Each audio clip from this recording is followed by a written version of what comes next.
tout le monde, j'espère que vous allez bien. Oui, je suis fan jusqu'au bout de la tasse. Enfin bref, je suis contente de vous retrouver pour ce premier tuto du mois de mars, un tuto qui se veut coloré. Et donc on attaque par de la broderie FSL. Nous avons déjà eu l'occasion de voir ensemble la broderie FSL sur cette chaîne. J'avais notamment fait une vidéo sur comment réaliser de jolies plumes brodées. Donc la broderie FSL, que je vous montre un petit peu quand même. Regardez-moi ces mignonneries, c'est trop chou. Non mais comment résister? Hein? Franchement, moi je vous le demande. C'est un peu comme de la broderie dentelle. L'avantage de ce tuto que je trouvais assez sympa, c'est qu'il y a plusieurs couleurs, donc ça va nous permettre de voir ensemble et d'approfondir, voire d'enfoncer le clou, que dis-je, dans l'apprentissage de la broderie FSL. Donc vous retrouverez ce motif chez ma copine Alice Broderie, donc qui regorge de motifs. Ils sont vraiment très sympas au niveau FSL et même les motifs de broderie en général. Donc Natalia, si tu passes par là, je te fais un gros bisou. Donc n'hésitez pas, je vous mettrai tous les liens pour retrouver l'ensemble des fournitures que je cite directement, j'en perds mes mots, dans la barre d'infos de la vidéo. Donc vous êtes prêts? Allez hop, c'est parti!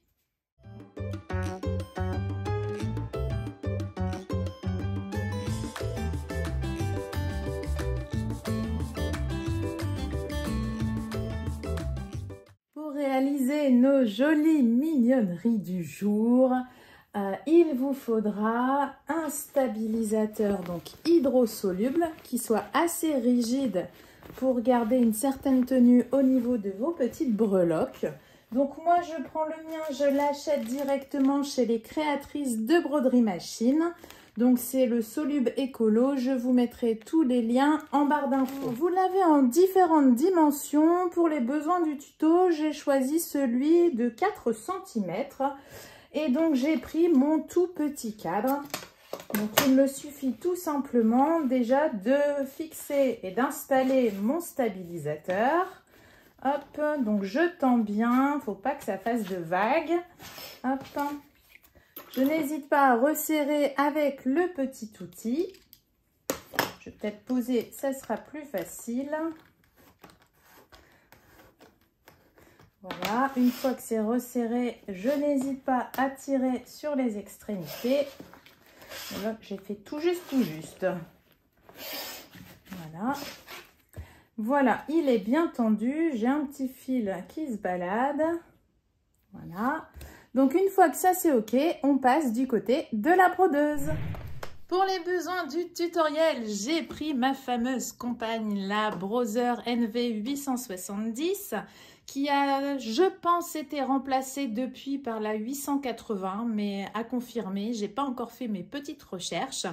Donc ça vient de chez Brother. Brother est une qualité reconnue en termes de broderie machine. Je préconise cette marque-là parce que moi j'ai débuté là-dessus il y a 6 ans et j'ai jamais eu aucun souci. Et je trouve que celle-ci ou celle qui la remplace, c'est vraiment un bon rapport qualité-prix si vous souhaitez vous lancer dans la broderie machine.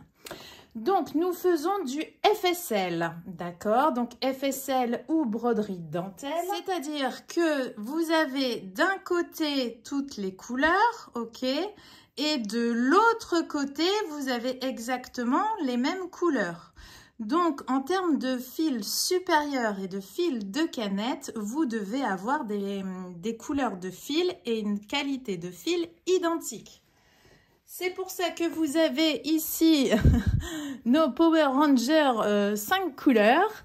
Donc, vous voyez bien, j'ai fait une canette identique avec mon fil supérieur. J'ai pas pris le fil classique de d'habitude, puisqu'on est vraiment sur de la broderie FSL. Il faut que ça soit identique. Donc, tout simplement, on me pose souvent des questions. Vous mettez tout simplement votre bobine ici en haut. Vous mettez votre petite canette et vous faites une canette comme si vous faisiez une canette comme d'habitude, en fait. Donc, hop, je vais enlever ma canette de fil pour la broderie classique. Je vais mettre de suite ma canette avec cette superbe couleur que j'adore. Je vais mettre en fil supérieur exactement la même couleur, si j'y arrive. Hop. Voilà. Donc, comme d'habitude, je suis le chemin. Si vous avez besoin de plus d'infos concernant la broderie machine, je vous renvoie à ma super vidéo que je vous mettrai ici dans le petit i. Donc, mes fils sont check. Mon fichier, je vais aller le rechercher. Donc, je l'ai transféré sur clé USB et après, je l'ai importé directement dans la machine. Hop, je vais aller le chercher. Le voici. Je fais placer. Donc, il se place automatiquement sur le milieu. Fin d'édition broderie. Je ressors mon super cadre que j'installe directement. Et je lance ma première couleur de fil, même si elle ne correspond pas à la couleur proposée dans le modèle. Là, Natalia avait proposé du blanc et moi, comme je suis contrariante comme Dena, je vais mettre du couleur menthe. Hop, et je lance.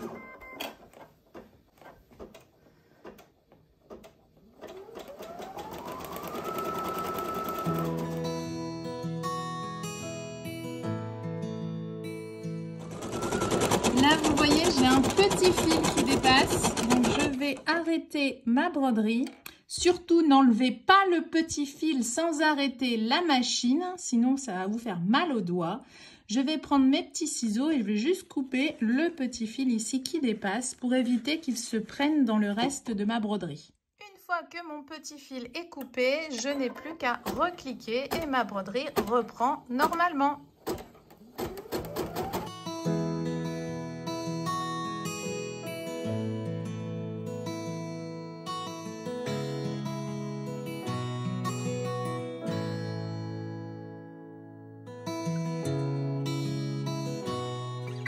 Ma première couleur est terminée. Je vais juste retirer mon cadre. Hop, je vais couper parce qu'ici, à mon avis, ça c'est un petit peu emmêlé. Alors, n'hésitez pas, une fois que chaque couleur est faite, de retirer en fait les petits fils qui dépassent. Vous les coupez au fil de l'eau, au fur et à mesure. Vous aurez moins de soucis après par la suite. Voilà. Et donc, je n'ai plus qu'à changer ma couleur. Donc, je change aussi bien le fil de canette que le fil supérieur. Donc, je passe à ma deuxième couleur. Hop.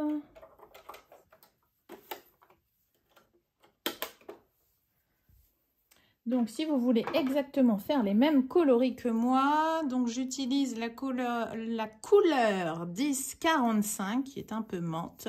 Donc, c'est toujours du rayon Madeira.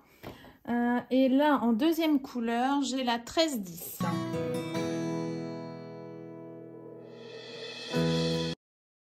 Je repositionne mon cadre. Et c'est parti. Alors, juste petite précision, vous avez vu, je n'ai pas modifié la vitesse de broderie. J'utilise une aiguille classique. J'ai pas touché à la tension, rien du tout. Je n'ai rien fait de particulier pour réaliser cette broderie FSL.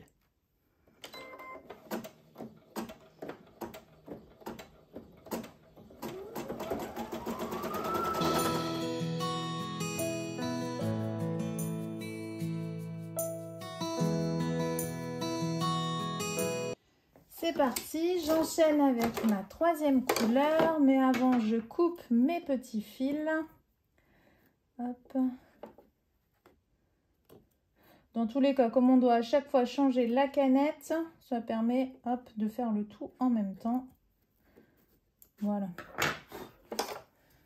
Hop.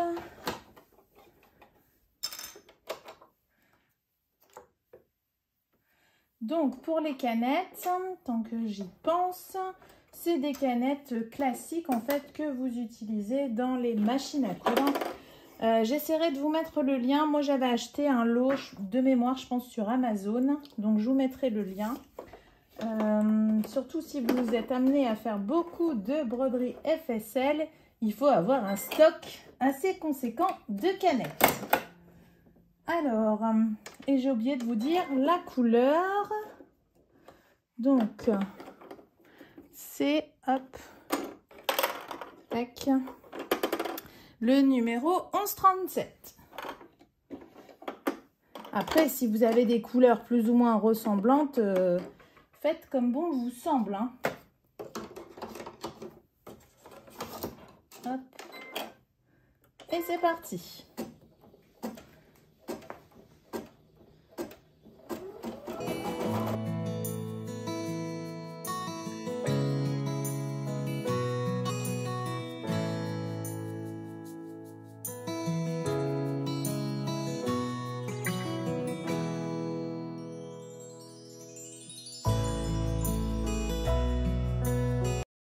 Je continue mon marathon des couleurs. Alors, en quatrième couleur, qu'est-ce que j'ai mis?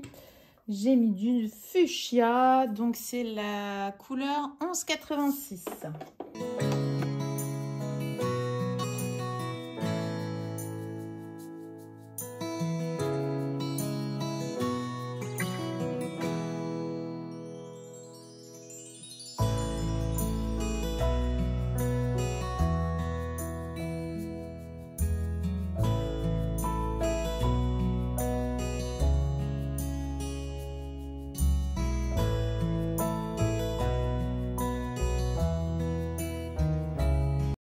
C'est parti, j'enchaîne. Donc j'avais oublié de rajouter aussi, il me restait encore une couleur à la fin.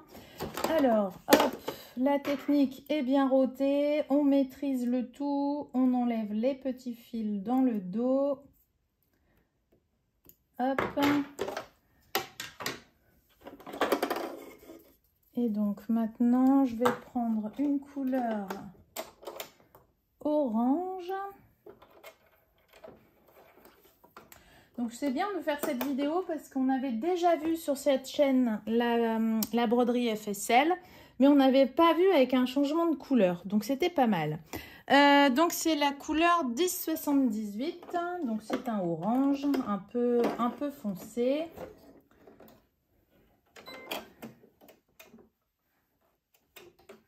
Alors, hop, comme je suis pas bien en face, voilà. Et c'est parti, je réinstalle mon cadre.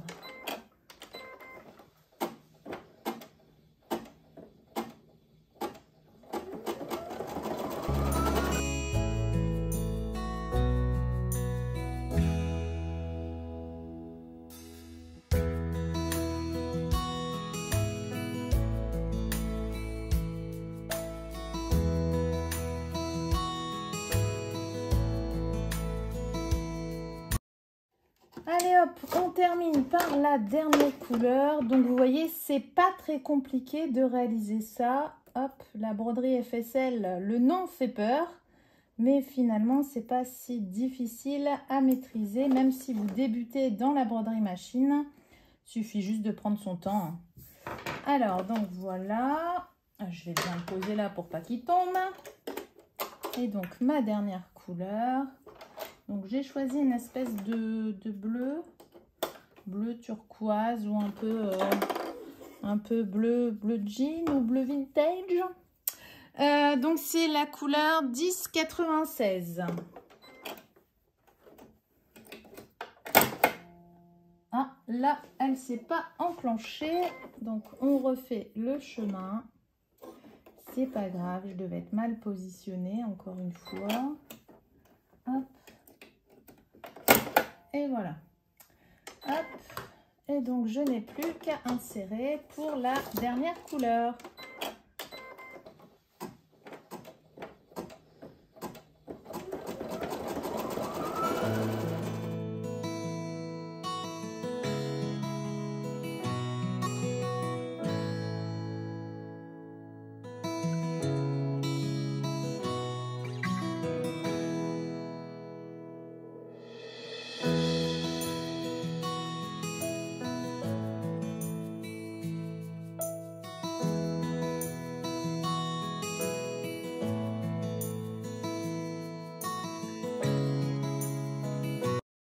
Voilà, notre broderie est terminée. Donc, je coupe encore tous les petits fils de la dernière couleur.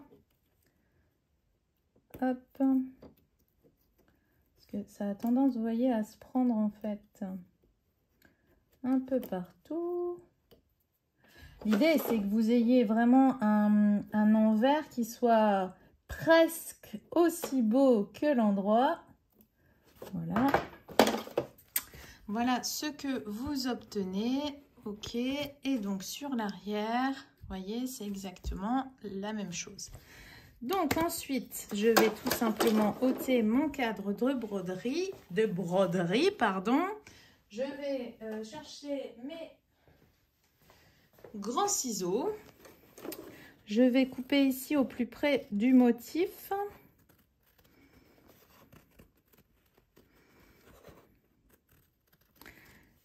Hop. Et ensuite, on va filer à la douche ou au bain.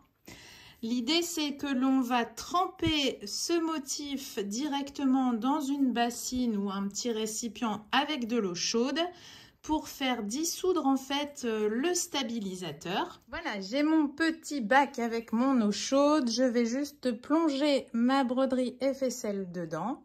Hop. Voilà, je rince bien pour ôter l'excédent. Mais je ne vais pas non plus le laisser prendre un bain pendant des heures, n'est-ce pas? Sinon, après, il va avoir la peau toute fripée. Non, mais c'est surtout pour, en fait, garder un petit peu de cette matière un peu amidonnée sur les fils de broderie pour lui donner vraiment du maintien. Voilà. Vous voyez, là, elle est quand même encore assez rigide. Ça permettra d'avoir un maintien au niveau de la breloque. Je vais ensuite... hop, la sécher. Alors, je vais essayer de me mettre, hop, voilà.